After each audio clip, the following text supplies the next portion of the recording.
ባይ ዘ ዌይ ፓስተር ቤኒን በቅርብ ወደ ጌታ ይሄዳል። በጣም በቅርብ ጊዜ ማለት ነው። በጣም ጸልዩለት። ለዚህም ነው አንዳንድ ቪዲዮዎችን ቀድቼ አስቀምጫለሁና ፓስተር ቤኒን በጣም በቅርብ ጊዜ ነው ወደ ጌታ የሚሄደው። እንዲያውም በጣም ጸልዩለት።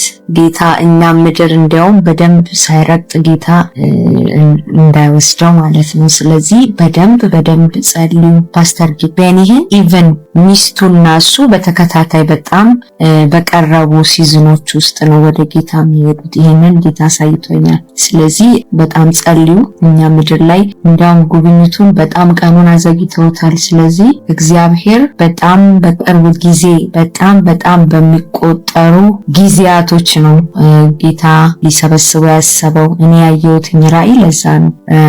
ይሄንን ራእይ ያየሁት የዛሬ 2 ዓመት ነውና እግዚአብሔር ይባረክ እና ሞር ብትጸልዩ እግዚአብሔር የሚሰራውን እዚህ ምድር ላይ የሚሰራውን ስራ ሰርቶ እንዲሄድ ከዚህ ምድር መጸለይ ያስፈልጋል። መለኮታዊ ፕሮቴክሽን እንዲሆንለት ማለት ነው። እጅግ አሳዛኝና ልብ ሰባሪ የሆነ መረጃ ተሰምቷል። ለእናቱ ትልቅ መስዋዕትነት ሲከፍል ቆየውና በታመሙ ጊዜ ለደቂቃ ሳይደከም ሲያስታመም የነበረው የክርስቲያን ቲዩብ መስራች ወንድማችን ክብረአብ ማናዬ እናቱ ወደ ጌታ ሄዳለች። እግዚአብሔር ያጽናና፣ የከፈልከው መስዋዕትነት ትልቅ ነውና እግዚአብሔር ያጽናና ወንድሜ፣ ከነመላው ቤተሰባችሁ ጌታ ያብርታችሁ እያሉ በርካቶች የማጽናኛ መልእክቶቻቸውን እየላኩ ይገኛሉ። ቃለ ሕይወት ቤተክርስቲያን ቄስ ዶክተር ገመቺስ ደስታን ከፕሮግራም አገደች። የሐዋሳ ቃለ ሕይወት አጥቢያ ቤተክርስቲያን ህብረት ከፊታችን ከህዳር 9 እስከ 14 ባዘጋጀችው ታላቅ መንፈሳዊ ኮንፈረንስ በፕሮግራሙ ላይ እንዲያገለግሉ ከተጋበዙት አገልጋዮች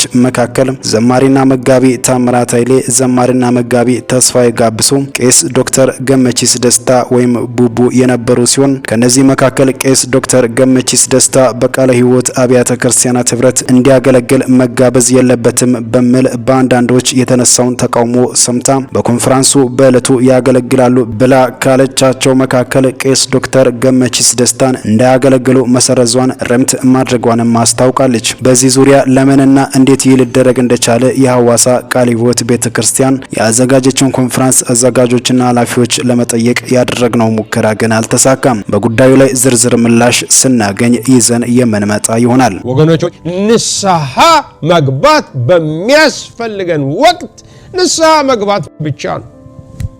በቃ ስለምን አሁን ተብሎ ሲነገር ለምን ልባችሁን እልከኛ ታደርጋላችሁ ይላል። እስራኤላውያን የሚገርም ነገር ነው። በምድረ ግብጽ ያናሃል 400 ዘመን ኖሩ በባርነት።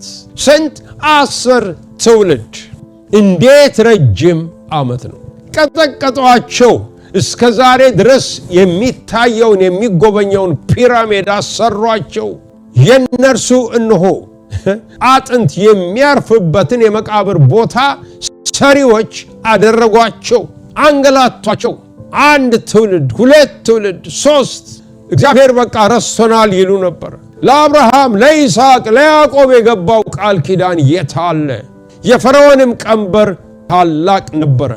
በ10ኛው ትውልድ ላይ እግዚአብሔር ቀንበሩን ሰበረው። እግዚአብሔር ቀንበር ሰባሪ ነው። ሃሌሉያ! በግል ሕይወታችን፣ በቤተ ክርስቲያን፣ በሀገር ደረጃ ያለውን ቀንበር የሚሰብር እግዚአብሔር ነው። ስለዚህ እዛ ላይ ለመጥቀስ የፈለኩት እንግዲህ መቼም ታሪኩ ውስጥ አልገባም የምናቀው ስለሆነ እና እግዚአብሔር ወደ 11 የሚሆኑ መቅሰፍቶችን በሙሴና በአሮን በኩል አደረገና እነሆ የግብፅን ቤት በመታ ጊዜ የመጨረሻው መቅሰፍት የሞት መላክ ነበርበት። ያሳዝናል። በዚህ ጊዜ እግዚአብሔር መመሪያ ሰጣቸው።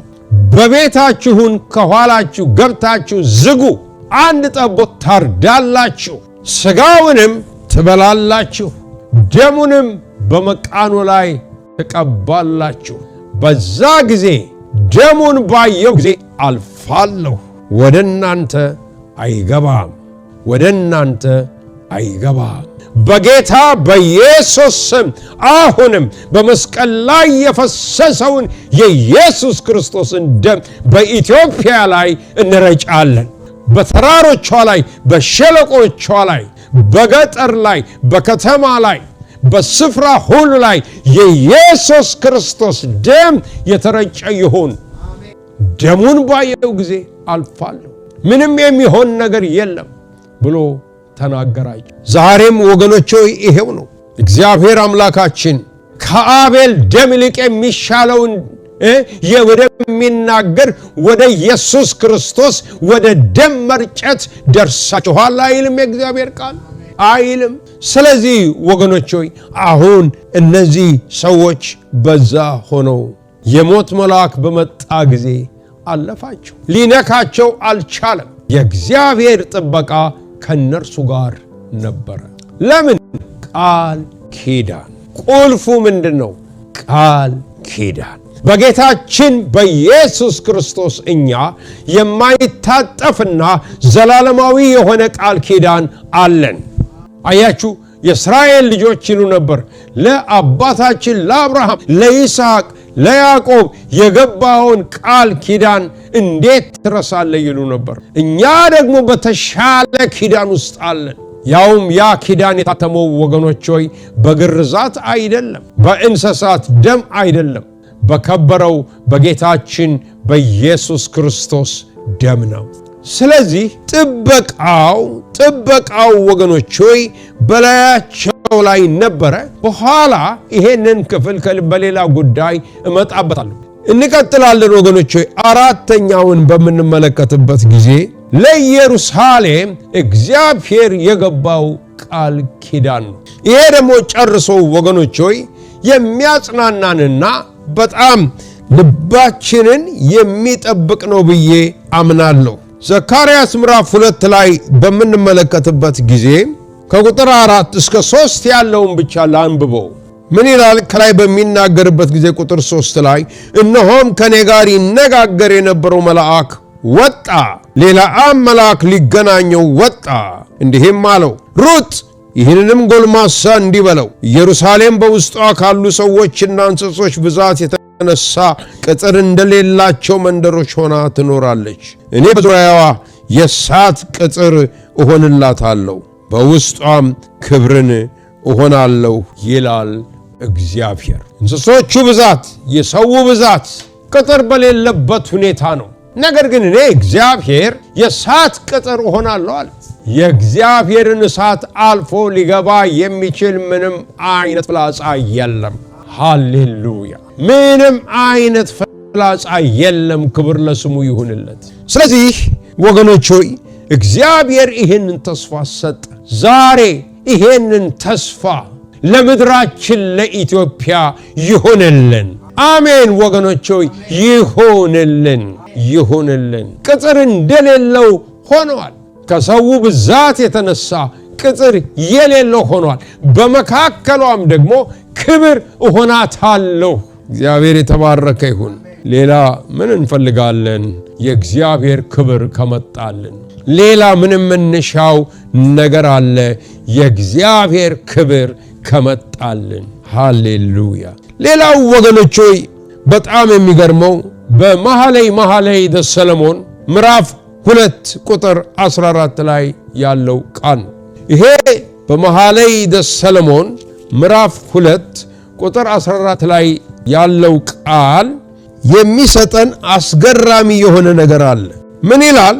በአለት ንቃቃትና በገደል መሸሸጊያ ያለሽ እርግብ ሆይ ቃልሽ መልካም ፊትሽም ያማረ ነውና መልክሽን አሳየኝ፣ ድምፅሽንም አሰም። በአለት ንቃቃትና በገደል መሸሸጊያ ያለሽ ሆይ። ይሄን ወገኖች ሆይ አለቱንና ንቃቃቱን ያዘጋጀ እግዚአብሔር ነው። ታላቅ እንግዲህ ክረምት ነበረ። ክረምት መቼም የመከራ ምልክት ነው። ለዚህ ነው ኢየሱስ ክርስቶስ ስደታችሁ በክረምት እንዳይሆን ጸልዩ ብሎ በማቴዎስ ወንጌል ምዕራፍ 24 ላይ የተናገረው። እና ዝናብ፣ ክረምት እንዲህ አይነት ስሜት ነው የሚያንጸባርቀው በመጽሐፍ ቅዱስ። በአለት ውስጥ ነበረች፣ አለት ውስጥ ተሸሽጋ ነበረ። አለቱንም ያዘጋጀ እግዚአብሔር ነው። ሙሴ እግዚአብሔርን ክብር በጠየቀ ጊዜ አለት አዘጋጀለት። በአለት ውስጥ አስቀምጠሃለሁ፣ በዛም ክብሬን ታያለህ አለው። ዳዊት አለትን አዘጋጀለት፣ በአለት ውስጥ ተሸሽጎ ከመከራው አመለጠ። አሁን ደግሞ መቼም ይሄ ቃል ለቤተ ክርስቲያን የተሰጠ ነው ይላሉ መኃልየ ሰሎሞን። በቤተ ክርስቲያንና በክርስቶስ መሃል ያለውን ግንኙነት፣ በእስራኤልና በእግዚአብሔር መካከል ያለውን ግንኙነት የሚጠቅስ ነው ብለው ይናገራሉ። ክረምት መጥቶ ነበር፣ ክረምቱ አልፏል። አይዞሽ አልፏል። አንቺ በአለት ንቃቃት ውስጥ ተሸሽገሽ ያለሽ ወይ ውጪ። አበቦች እኮ ወጡ፣ የቁርዬውም ቃል ተሰማ፣ ድምፁንም አሰማ፣ ወፎች መውጣት ጀመሩ። ክፉ ጊዜ ሄደ። ክፉ ጊዜ ከኢትዮጵያ ላይ ይሄዳል። ሃሌሉያ አሜን። እንዲሄድ የሚያደርገው እግዚአብሔር ነው። ታሪክ ሆኖ ይቀራል። ታዲያ ወገኖች ሆይ መልክሽን አሳይኝ፣ ድምፅሽንም አሰሚኝ። በኋላ እንደምገልጸው ይሄን እግዚአብሔር አምላክም ሕዝቤ ሆይ ና ወደ ቤት ግባ በሚልበት ጊዜ እግዚአብሔር አምላክ ወገኖች ሆይ ምክንያት አለው፣ በዓላማ ነው። ለምን እንድንገባ እንደሚፈልግ ዓላማ አለው። መጨረሻ ላይ ሁለተኛው ሐሳብ ከመግባቴ በፊት በራእይ መጽሐፍ ላይ አንድ ተስፋ ለፊላዴልፊያ ቤተክርስቲያን በምዕራፍ 3 ቁጥር 10 ላይ ተሰጠው። ሊመጣ ካለው ከታላቁ መከራ ቀን እሰውርሃለሁ። ሃሌሉያ። ብዙዎች ይሄንን ከመነጠቅ ጋር አብረው ያስቀምጡታል። እንግዲህ የተለያዩ ትርጉሞች ይሰጣሉ። እግዚአብሔር የተመሰገነ ይሁን። እግዚአብሔር ይሰውራል። እንግዲህ እግዚአብሔር ሕዝቤ ሆይና ወደ ቤትህ ግባ፣ ወደ ቤትህ ግባ፣ በኋላህም ደግሞ በርህን ዝጋ፣ ደጅህን ዝጋ፣ ለምን ተሸሸግ ቁጣ እስኪያልፍ ድረስ ብሎ ይናገራል። እዚህ ላይ አንድ ነገር አስተዋልኩኝ። እግዚአብሔር ሲናገር የሚለው ወደ ቤታችሁ ግቡና በራችሁን ዝጉ ከሚለው ሐሳብ ጋር አይደለም። እግዚአብሔር በቤት ውስጥ ሆኖ ና ነው የሚለው። አያችሁ፣ በቤት ውስጥ ሆኖ እግዚአብሔር ና ግባ፣ ቤትህ ይሄ ነው። እንዲያውም የእንግሊዘኛው ትርጉም የሚያንጸባርቀው ትርጉም ብዙ ክፍሎች ባሉበት ነው የሚል። ወደ ቤትህ ግባ ብሎ ይናገራል። እግዚአብሔር ባለበት ስፍራ መሆን። ሃሌሉያ። ይሄ መቼም እንዴት አስፈላጊ መሰላችሁ! ወደ ቤትህ ግባ በሚልበት ጊዜ እግዚአብሔር እኔ ባለሁበት ሁን፣ ተሸሸግ፣ እዚህ እኔ ባለሁበት ቁጭ በል። እስቲ ወላጆች አስቡ። ወላጆቻችን ምንድነው የሚያደርጉት? ትንሽ ክፉ ነገር እንዳለ ሲያስቡ ግቡ ወደ ቤት ነው የሚሉት። ግቡ፣ ደጃቸውን ይዘጋሉ። ከዙሪያቸው እነሆ ሰብሰብ አድርገው ያስቀምጡናል። እግዚአብሔር አምላካችን ባለበት ስፍራ መሆን፣ እግዚአብሔር በሚፈልገን ስፍራ መሆን። እኛ ግን አንዳንዴ የምንለው ምንድነው? እግዚአብሔር እዚህ ጋር ነው የምፈልግህ ሲለን አይኔ አገልግሎት በስቶብኛል ብለን እዛ ሄደን ችግርም እንፈጥራለን፣ ከንቱ ድካምም እንደክማለን። እግዚአብሔር ያለው ግን አሁን በዚህ እንድትሆን እፈልጋለሁ። ይሄ ቀላል ነገር አይደለም። ደግሞ እግዚአብሔር እኔ በምፈልግ ካለ ጌታ ያለው በዛ ነው ያለው። የሰራዊት ጌታ በሚፈልገን ቦታ ላይ አለ። ስለዚህ በእርሱ ስር በመሆን እንድንቆይ፣ በጌታ እግር ስር እንድንቀመጥ እግዚአብሔር ይፈልጋል። ማርያምና ማርታን አስቧቸው። ኢየሱስ ክርስቶስ ወደ ቤት ውስጥ ገባ። በገባ ጊዜ ማርታ ወጥ ቤት ውስጥ በጣም ማድ ቤት ውስጥ ልበለው ተፍ ትላለች። ማርያም ግን ቁጭ አለች ኢየሱስ እግር ስር። አፉን ነው የምትመለከተው፣ አይኑን ነው የምታየው። እያንዳንዱን የሚወጣውን የሕይወት ቃል ትወስድ ነበረ። እንግዲህ ነገሩን እዩ። ያችም እኮ አገልግሎት ነው የምሰጠው ባይናት፣ ክፉ ነገር እኮ የለበትም። እችኛዋ ደግሞ የለም ይሄ ይሻላል ነው የምትለው። ሁለቱም እንኳን አንድ አይነት ቢመስልም ማርያም የተሻለውን መረጠች። ለወቅቱና ለጊዜው አሁን እንደ ማርያም መሆን ነው። እግሩ ስር መሆን ነው። እግሩ ስር መሆን ነው። አንዳንድ ጊዜ ወቅቱ የማይፈቅደውን ነገር በመናመጣበት ጊዜ ሰውም ኮንፊውዝድ ይሆናል፣ ግራ ይገባዋል። የወቅቱ መልእክት፣ የወቅቱ ዝማሬ፣ የወቅቱ ቃል እግዚአብሔር ይስጠን። ሃሌሉያ!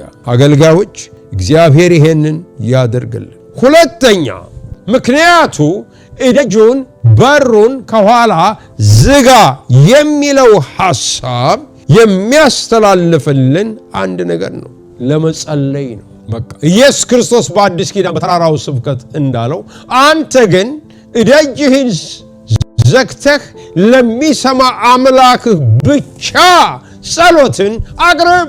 ፈሪሳውያን ግን በመንገድ ዳር ነው የሚጸልዩት፣ ወይ ደግሞ ሰው ሁሉ እንዲያውቅላቸው ግራ ቀኙን እያዩ ነው የሚያነበንቡት። አንተ ግን እንደነሱ አትሁን፣ ወደ ቤት ግባ፣ ደጅህንም ዝጋ። አሁን ወቅቱ እያንዳንዱ ሰው ጉልበቱን ለእግዚአብሔር የሚያንበረክክበት ጊዜ ነው። እግዚአብሔር እንደተሰጠው ጸጋ አሁን ሌላ ነገር የሚደረግበት ወቅት አይደለም። ስለ ሌላው የምንቃትትበት፣ ስለ ምድሪቱ የምንጮህበት ወቅትና ጊዜ ነው። ሌላውን ጌታ ይነግረናል። ሌላው እችን ቤተ ክርስቲያን እንዳላት እርግቤ ሆይ አላት፣ በነቃቃቱ አለት ውስጥ የተደበቅሽ ወይ ውጭ፣ በቃ ክረምቱ አልፎልሻል፣ አበቦችም ወጥተዋል፣ የወፎችም ዝማሬ እየተሰማ ነው። ድምፅሽን አሰሚ፣ መልክሽንም አሳይኝ። ሃሌሉያ! ስለዚህ ወገኖች ሆይ እግዚአብሔር ይባረክ። አሁን ወቅቱ ይሄ ነው። እግዚአብሔር በመንፈስ የተመራ ሕይወት፣ በመንፈስ የተሞላ አገልግሎት እንድናደርግ ይርዳን የሰራዊት ጌታ። ሃሌሉያ! እግዚአብሔር የሚለውን ለመስማት ነው። እግዚአብሔር የሚለውን ለመስማት ሁሉን ነገር ዘጋግተን ከእግሩ ስር ስንሆን እግዚአብሔር መናገሩ አይቀርም፣ ይናገራል። ስላለንበት ሁኔታ እግዚአብሔር ይናገራል። ስለ ነገሮች እግዚአብሔር ድምፁን ያሰማል። እግዚአብሔር አምላካችን የሚናገር አምላክ ነው። ድምፅ የሚያሰማ አምላክ ነው። እንግዲህ ጋዜጣውንም አነበብን፣ ቴሌቪዥኑንም አየን፣ ሶሻል ሚዲያዎቹንም ተመለከትናቸው፣ ይሄንንም ያንንም አየን። አንዳንዴም ይገርመኛል፣ ያሳዝነኛል፣ ያስቀኛል። በሕይወት ያለው ሞቷል ተብሎ ይፈረድበታል፣ ቆሞም የሄደው ታስሯል ይባላል። አንዳንዴም በጣም አስቸጋሪ ነገር ነው። አሁን እስቲ የሰራዊት ጌታ እግዚአብሔር ምን ይላል? ታላላቅ መንፈሳዊ ነገሥታቶች ይሄንን ነው የፈለጉት። አሁን ብለው ወደ ነቢያቱ ልከው እግዚአብሔር ምን ይላል እባክህ ኢሳይያስ ምንድነው የሚለው ስለዚህ ጉዳይ? የሴናክሬም ዛቻና ስድብ ጠግበናል። ጊዜው ክፉ ጊዜ ነው። ልጆች የሚወለዱበት ጊዜ ነው። ለመውለድ ለማማጥ እንኳን ጉልበት የሌለበት ወቅት ነውና እባክህ ምን ይላል እግዚአብሔር? አቤት ምን ይላል እግዚአብሔር የሚባሉ ሴቶችና ወንዶች ነቢያቶችን እግዚአብሔር ያብዛልን። የሚባሉ እግዚአብሔር ደግሞ ለስሙ ሲል ያደርገዋል። ሃሌሉያ! ለስሙ ሲል ያደርገዋል።